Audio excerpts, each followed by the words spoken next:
अगले सप्ताह अचानक सपना कॉलेज में दिखाई दी। उसे देखते ही प्रोफेसर सावंत को अपना सारा बनावटी कंट्रोल ताश के पत्ते की तरह बहता महसूस होने लगा। आज उनकी नज़र कुछ ऐसी बदली बदली सी लग रही थी। क्या देख रहे हैं सर? अचानक सपने ने टोका। सावंत को लगा जैसे चोरी करते रंगे हाथों पकड़े गए हो।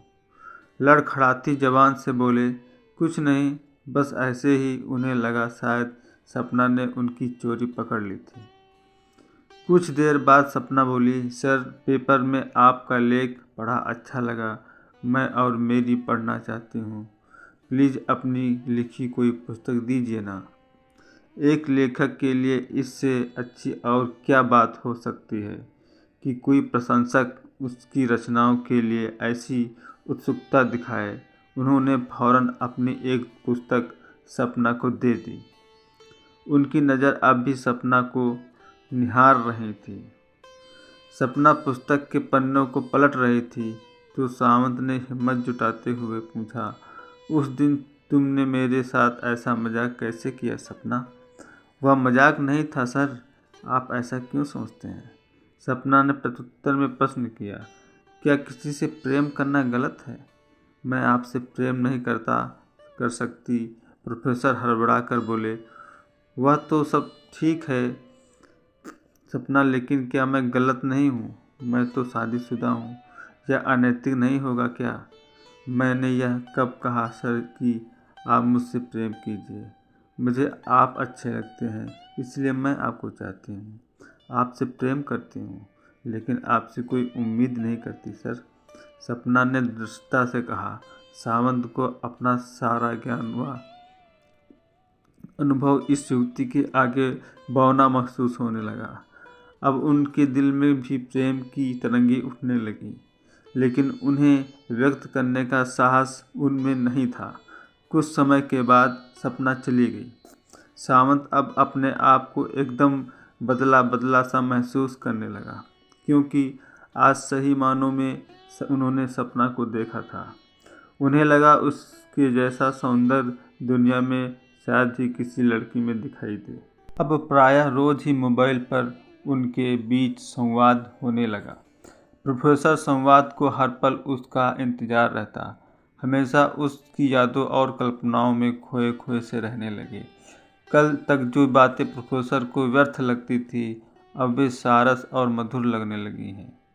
यह सही है कि प्यार में बड़ी ताकत होती है, वह इंसान का काया पलट कर सकता है।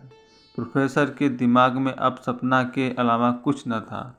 आंखों में बस सपना का ही अक्स समाया रहता।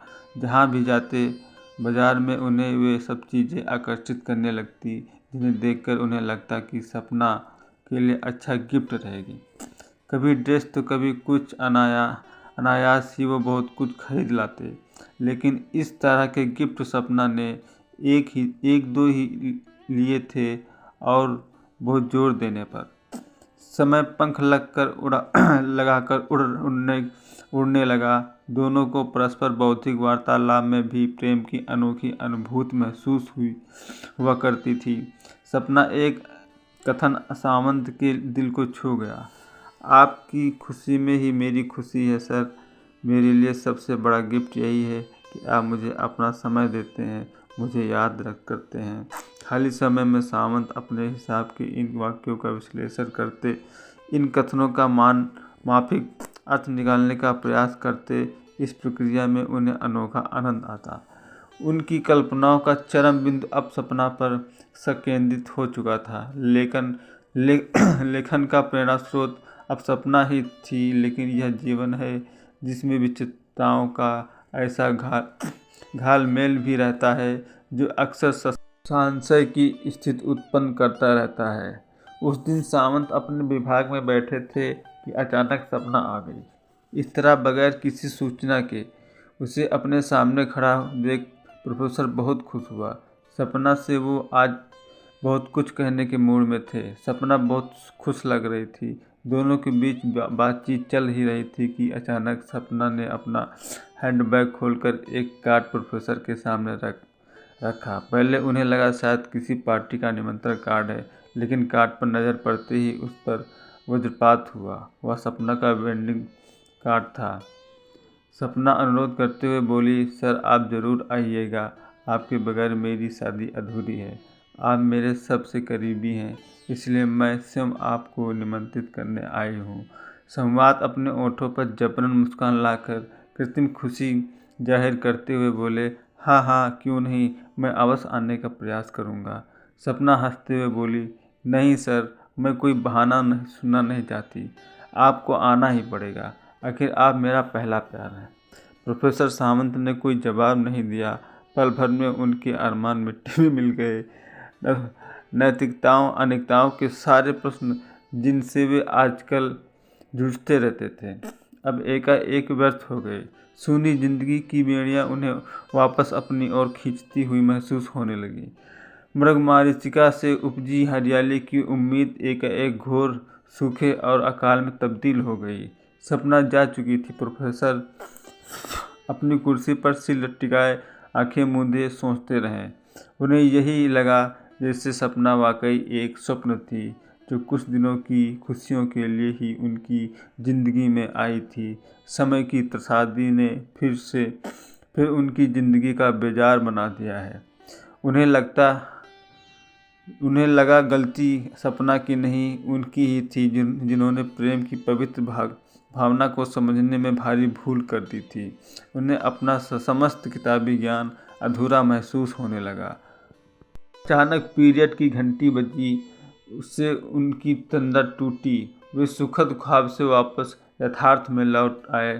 अनमने भाव से वे क्लासरूम की ओर बढ़ गए, लेकिन उनका मन आज पढ़ने में नहीं था।